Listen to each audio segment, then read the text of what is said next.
Olá pessoal, tudo bem com vocês? Sejam todos muito bem-vindos aqui ao Clube dos Dividendos e hoje é domingo, dia 1 de outubro. Já estamos em outubro, pessoal. Meu pai divino, o ano voou. Pois bem, o que eu vou comentar nesse vídeo, pessoal, é aquele papo macro que eu fiquei devendo ao longo desse final de semana, tá? Mas não vai passar, vamos ver se eu consigo postar ele no domingo mesmo. Agora são 20 para 7, quem sabe não sai aí umas 7h30, 7h40, a depender da velocidade com quem vos fala aqui, consegue upar no YouTube, certo? Bem, as pautas desse vídeo macro, pessoal, primeiro de tudo, sejam todos muito bem-vindos aqui ao Clube dos Dividendos. Eu sou Bruno Mazzoni. O que eu vou tentar propor para vocês aqui nesse vídeo, pessoal? A gente vai olhar para um tweet do Charlie Bilello, onde ele coloca aqui a performance, o retorno de diversas classes de ativo de 2011 para cá. E eu acho bem interessante 2011 para cá. Por quê? Porque Brunão está considerando aí 2008 a resposta dos estados, dos países, dos bancos centrais muito próxima de 2020, numa intensidade maior de 2020, tá? E a evolução pós, tá? É que está sendo um pouquinho diferente, mas peronomútil, tá? Como que está a sociedade no pós, a impressora ligada, desligada, política fiscal e monetária, tá? Então é muito importante ver como diversos ativos ou classes de ativo performaram ano a ano, tá? Todos os retornos aqui são segmentados ano a ano. Certo? Pois bem, vamos lá, pessoal. Eu vou passar primeiro por essa, e aí eu vou dar mais vazão aqui para a Ibovespa, falar sobre minério de ferro, sobre petróleo, sobre a condição do Brasil, especialmente no petróleo, algo diferencial, tá? Depois a gente vai comentar um pouquinho de fluxo, também roubando aqui mais um tweet, agora do Robin Brooks. Vou passar para vocês todos esses handles dos Twitters aí, tá? Para vocês seguirem esse pessoal, que é sempre bem interessante.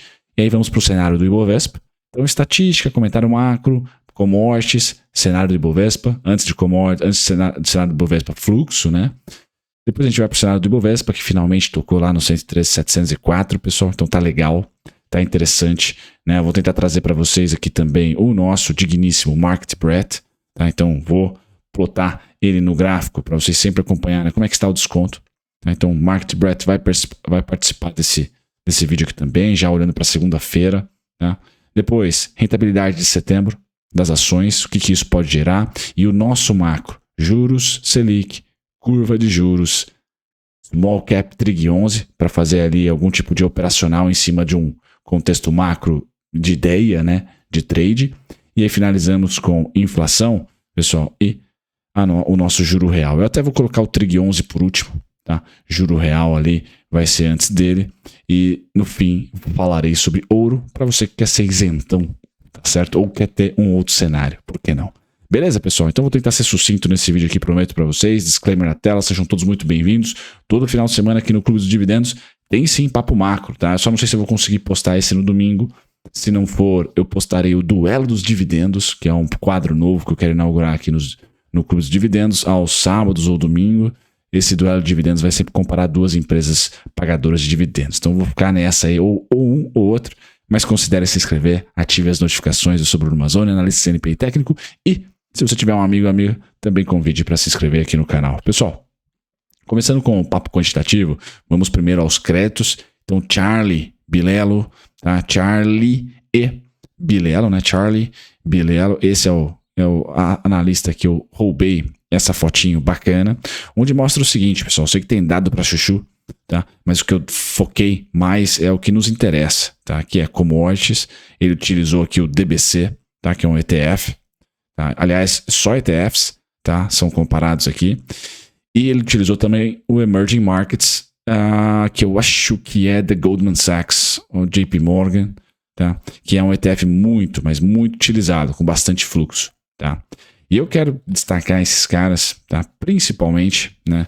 Óbvio que 2012, 13, 14 foi péssimo, né, para nós, justamente porque as commodities caíram bastante, né? Então, por exemplo, 2014 foi 28% de queda, 2015 27% de queda nas commodities, tá? Isso impactou na nossa economia brasileira, principalmente, tá?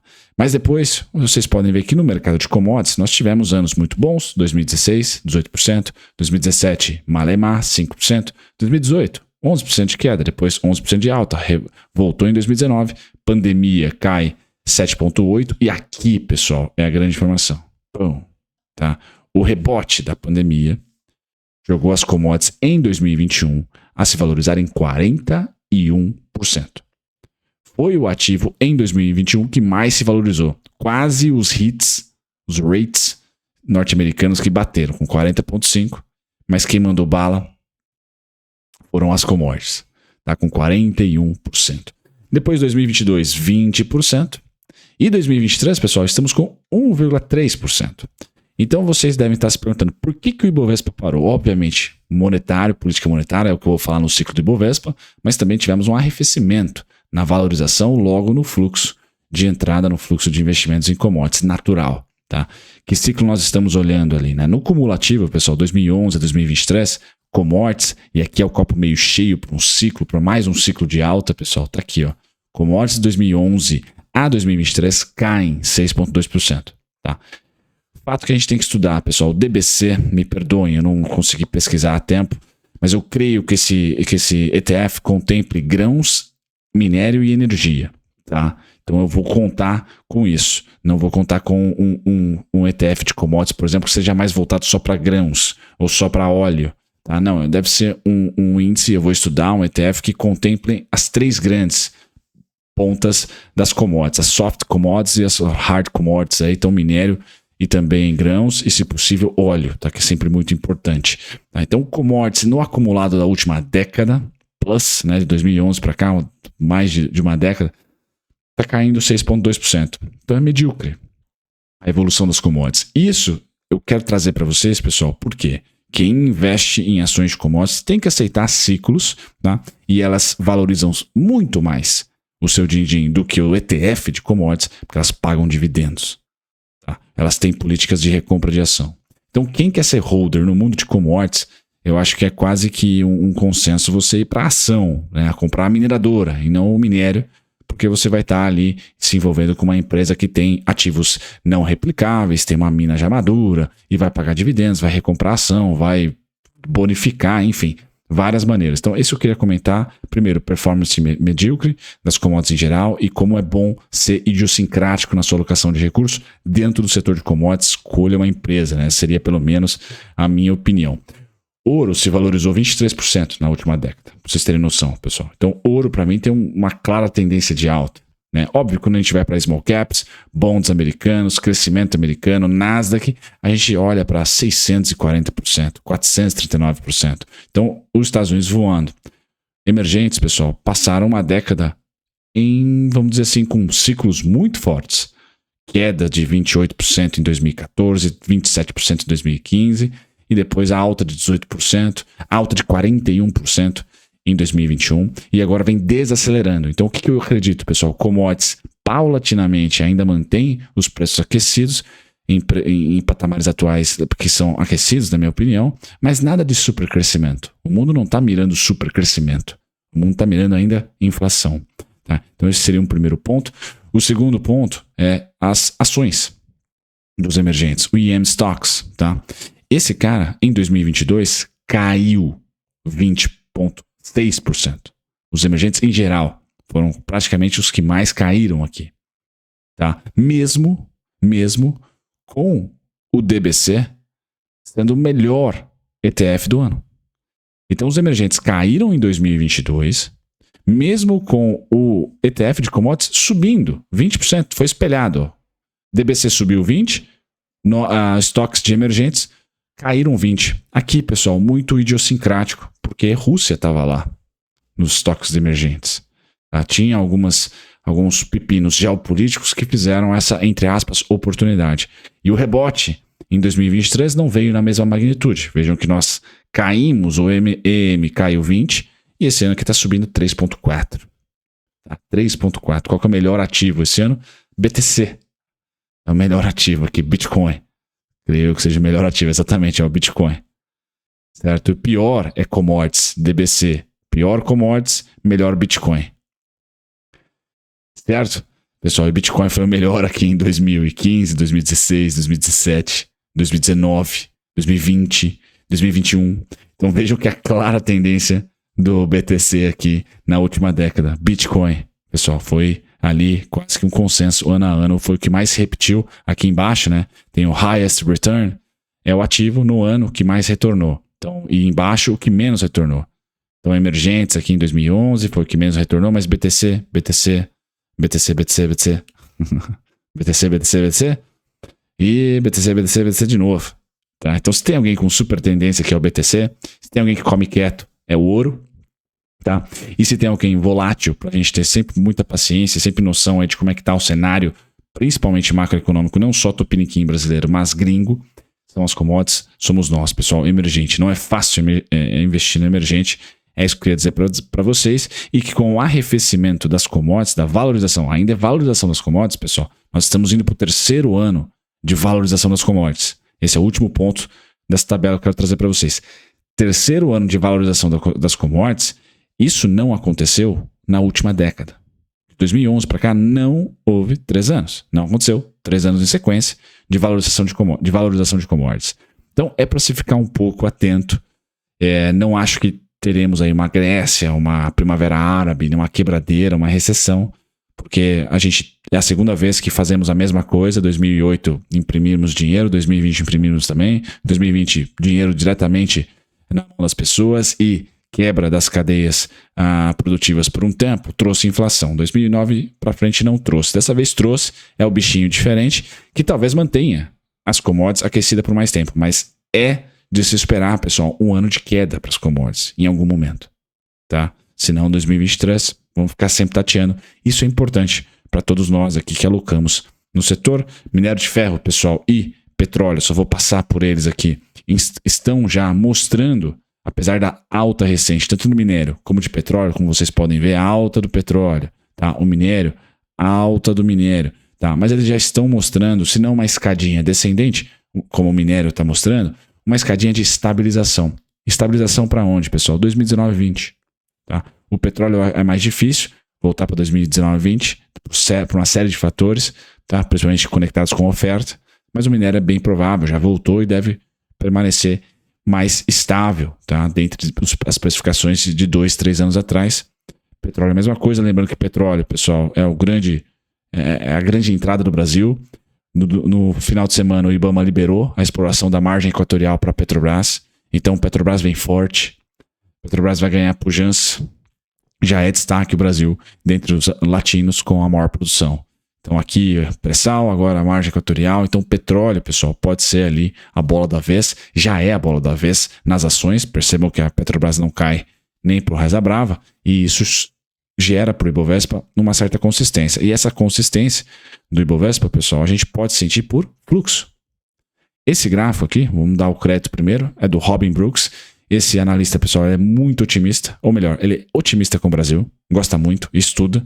Robin Brooks, IIF, tá? É o handler dele aqui no Twitter.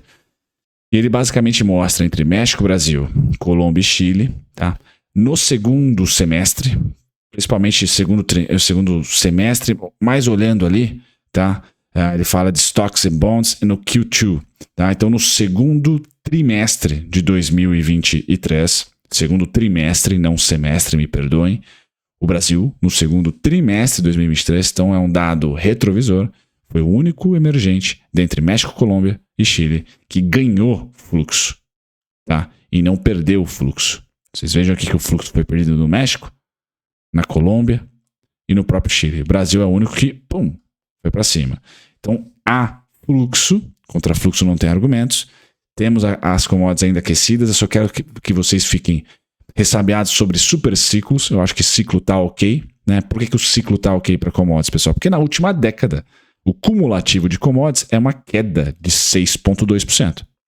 Então, a gente pode quebrar esse tabu de não ter 3 anos seguidos em 2023, e sim, tendo 3 anos seguidos de alta. Eu só não estaria com um pesaço no acelerador. É isso que eu quero dizer, com o asterisco do petróleo. O petróleo me parece ser realmente um super ciclo que o Brasil vai ter na economia real. Não sei se isso vai se refletir nas ações, por exemplo. Tem mais riscos envolvidos.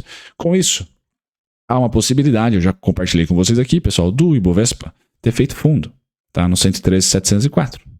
Tá? Esse fundo com potencial para levar o Ibovespa a 125.360. Tá? Pode ser, foi é o pontinho meu, né? Eu tenho até o 111.705 como tolerável, uma queda, uma realização depois da forte alta que nós tivemos aí de março para cá. Mas o 113,700 já é forte. E o destino é o quê? 125,360. Tá?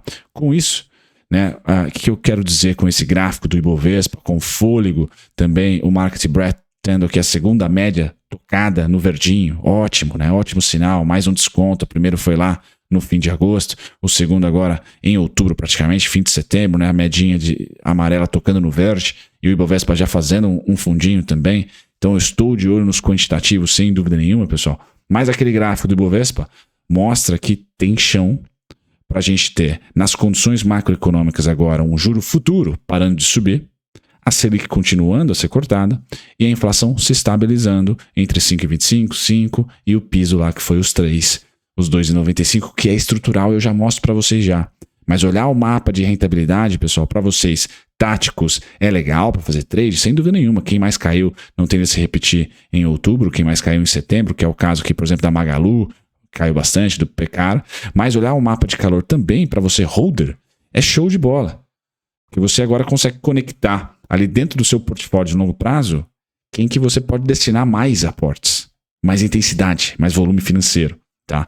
E eu gostaria de fechar o vídeo dizendo, pessoal, o nosso cenário macro teve depreciação nas bolsas, na nossa bolsa em setembro, muito por causa dos juros americanos, já falei isso aqui no canal, mas principalmente pela dinâmica dos juros americanos que impactou a nossa curva de juros aqui no Brasil, porque a Selic está caindo. Tá? Estamos no ciclo de 12,75. Certo? Demoramos ali praticamente de agosto de 22 a agosto de 23.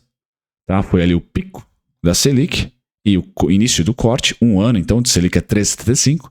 Algo parecido aconteceu ali entre julho de agosto de 2015 a agosto de 2016. Tá? O Roberto Campos fatalmente aí deve ter estudado esse ciclo. Então ele mais ou menos que replicou. Tá? Aqui foi um pouquinho mais longo, né? Foi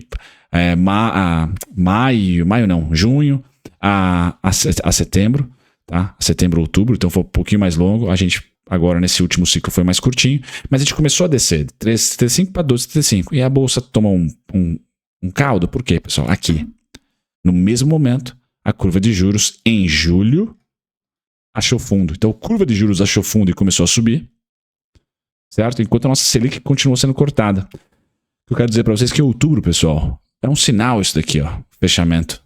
Tá? Tem uma cauda, uma venda forte. Então pode ser, tá? É um cenário que a gente já não abra mais a curva de juros. Fique entre 11,18, tá? E 9,75. Estabilize ali. Tá? E esse 9,75, pessoal, aos 11,25, fez a bolsa cair 10 mil pontos. Mesma coisa, caso os juros volte para 9,75 e tem totais condições de pelo menos voltar para os 10,49, 10,15, pessoal, a gente pode ganhar 10 mil pontos, tá? E com isso você, alocador de recurso, tem que ir destinando, tem que ir sambando ali, sabendo que o CDI tende a fechar ou estabilizar, já não é interessante aplicar ali no CDI no curtíssimo. Pega um pré na renda fixa, olhar para a inflação, que é o próximo slide. Eu não sei porquê, pessoal, aqui um aluno meu do Macro Trader me avisou que o TradingView, e corretamente ele me avisou, muito obrigado, está com inflação errada. Então nossa inflação acumulada de 12 meses, pessoal, está em 5% e não em 4,60%. É um delay, tá? Então nós estamos aqui, ó, muito mais próximo dos 5,15%, que estruturalmente pós-plano real é a nossa inflação. Então se eu olho para a inflação, ela não tem uma cara que vai acelerar muito além do que já está acumulada. Olho para o CDI, também não tende a acelerar, pelo menos na minha visão. Quem que é legal? Bolsa, tá? E pré-fixado, tá? Olhando para essa dinâmica, então, para finalizar, de juros real, pessoal, os últimos ciclos de queda do juros real foi em 2002, bolsa começou a voar, 2016, bolsa começou a voar, e agora nós estamos aqui de novo, inflexionando, se é que existe essa palavra, uma inflexão aqui do juro real, que hoje está por volta, se a inflação está errada, deve estar ali por volta, pessoal, dos 7,80 por ali, 7,90, tá? Porque a inflação está abaixo, 7,70, o juro real hoje. Beleza, pessoal? Com isso, tenham paciência na sua small cap. Ela tomou um caldo, mas a curva de juros fechando. Novamente, aquela cauda da curva de juros já foi uma forte alta aqui, uma recuperação do Trig 11, por exemplo, que é o small cap, que é o ETF de small cap. Talvez agora sim ele está no meu cenário base, entre 40 e 80, e o desconto maior, 35,94. Quem acha que vamos ter ainda tretas, principalmente envolvendo o fiscal brasileiro, tá? E com isso, ou até, de novo, juros americanos abrindo mais, né? O payroll de sexta-feira agora de outubro vindo forte, a gente ainda deve ter mais uma amassada. tá? Mais uma amassada da bolsa, levando o Ibovespa aos 111.700, levando o Trig 11 aí a ceder até os R$36, por exemplo. Mas eu ainda acho que o copo é meio cheio, tá? Do que meio vazio. Qual que é o copo meio cheio do Brunão para esse rally natalino, pessoal? O copo meio cheio do Brunão pode ser o 120, o 125,360. Rompimento de máxima histórica? Não. Mas também acho que a gente não vai ter muito argumento para romper os 111.700 e os 103.700 que já tocou. Por quê, Brunão? Porque minério subiu, dólar subiu, petróleo subiu. Isso então leva-nos a crer que resultado da Petro, resultado da Vale vão ser melhores do que o segundo TRI. Então faz sentido a gente dar uma beliscada no 125? Talvez. Certo? Então eu vou colocar na mesa. Isso para o alocador de longo prazo que me assiste nesses vídeos macros, isso quer dizer o quê? Pô, talvez seja um mês para acelerar um pouco renda variável e deixar no banco de reserva um pouquinho, diminuir um pouco a intensidade de renda fixa. Porque não tem nada muito atraente em renda fixa nesse momento. Não é mais o CDI que abriu, 3 meses de abertura, acho que agora cessa essa abertura. Não é a inflação, que também está ganhando patamares de 5 e pouquinho acumulado, eu acho que dali não passa muito. É o pré-fixado, ok, acho que é legal. E bolsas emergentes, na minha opinião, mais interessantes do que os Estados Unidos ainda, porque está muito concentrado ali nas big techs e elas estão com valuations estratosféricos. Enfim, bolsa americana não estou muito confiante. Já de emergente, acho que cedeu bastante, pode ser um rebote bom. Então essa seria a minha ideia aí para outubro. E se você quer ser isentão, se tem alguém que deve cair mais um pouquinho, é o ouro, tá? Deve voltar ali para os seus... o GLD eu estou usando aqui, né? Os $160, $153 ou até os $147, tá? Tende a voltar um pouquinho. E esse cara, se você está ali ressabiado com recessão, esse é o gráfico que você tem que olhar com carinho, tá? Porque o ouro tem características, tá? De lateralizar quando as coisas não vão muito bem, estão meio esquisitas, tá? Como foi o caso de 2014, 15, tá? 16, e ele está lateralizando desde 2020. Tá? Então a próxima pernada do ouro é violenta e eu acho que tem fluxo de Banco Central, eu acho que tem fluxo de BRICS, eu acho que tem fluxo de simplesmente as pessoas se protegerem contra uma possível recessão. Então quem está na recessão, pessoal, é ouro a 220, tá? A GLD no caso, né, 220, hoje ele negocia 170, creio que ele pode ceder até os 147, se por exemplo a economia americana não ceder, não esfriar. E aí o dólar ganha força, os emergentes devem ficar sambando e o ouro também vai ficar sambando para baixo no caso, tá? Mas não deixa de ser por longo prazo um cara que você sempre tem que ter um certo capricho aqui. Ouro também não é replicável, tá? É um ativo aí totalmente anti-inflação no caso aí, né? Você não tem como imprimir ouro. Então, no final do vídeo, sempre comento. Ouro, pessoal, um pouquinho do seu portfólio não vai te deixar rico, só vai conservar. Se você não quiser comprar ouro, comprar. Não é recomendação, né? Compra Itaúsa, né? Que é a mesma coisa. É um caranguejo danado. Ao menos ouro, né? Pode ser que entre em desconto. A Itaúsa já está em desconto, na minha opinião, mas o ouro também pode entrar em 2023, caso, pessoal, o dólar ganhe força, Estados Unidos ganhe força e a gente não veja num curtíssimo prazo uma recessão, tá?